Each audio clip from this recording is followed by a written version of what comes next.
Cindy Gillier, je suis vice-présidente de l'association Océania et responsable du programme de photo-identification.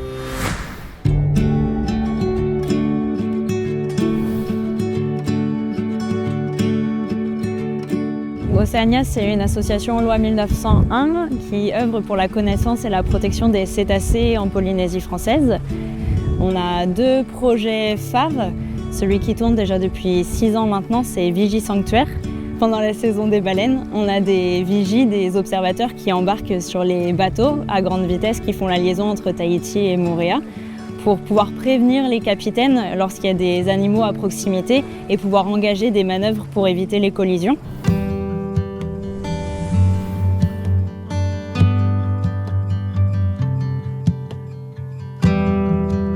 Le deuxième axe de protection, c'est le recensement de la population des baleines à bosse. Pour ça, on utilise plusieurs outils. Le premier, c'est la photo-identification.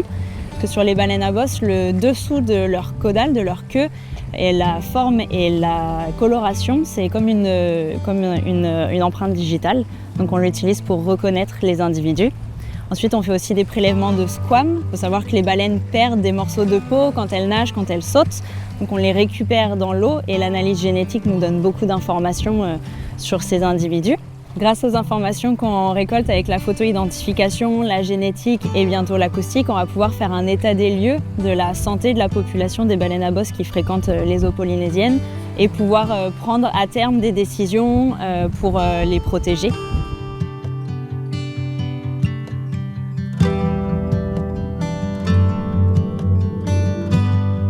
Si vous voulez aider l'association, il y a plusieurs possibilités. La première, c'est de signaler sur une application qui s'appelle Obs en mer les observations que vous faites des baleines à bosse, mais de tous les cétacés en général.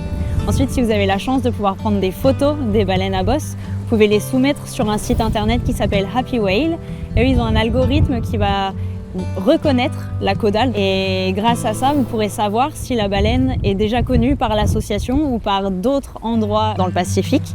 Si c'est une baleine qu'on connaît déjà, nous on aura aussi la notification et du coup on saura qu'elle est revenue dans les eaux et ça c'est des informations très importantes pour nous. Après, si vous voulez devenir membre de l'association, vous pouvez adhérer. Pour ça, vous pouvez aller sur le site internet. Il y a toutes les informations et vous pouvez simplement verser une cotisation pour nous aider financièrement, mais vous pouvez aussi agir en devenant bénévole auprès de l'association pour certaines actions. On a toujours besoin de plus de bras et de plus de volontaires.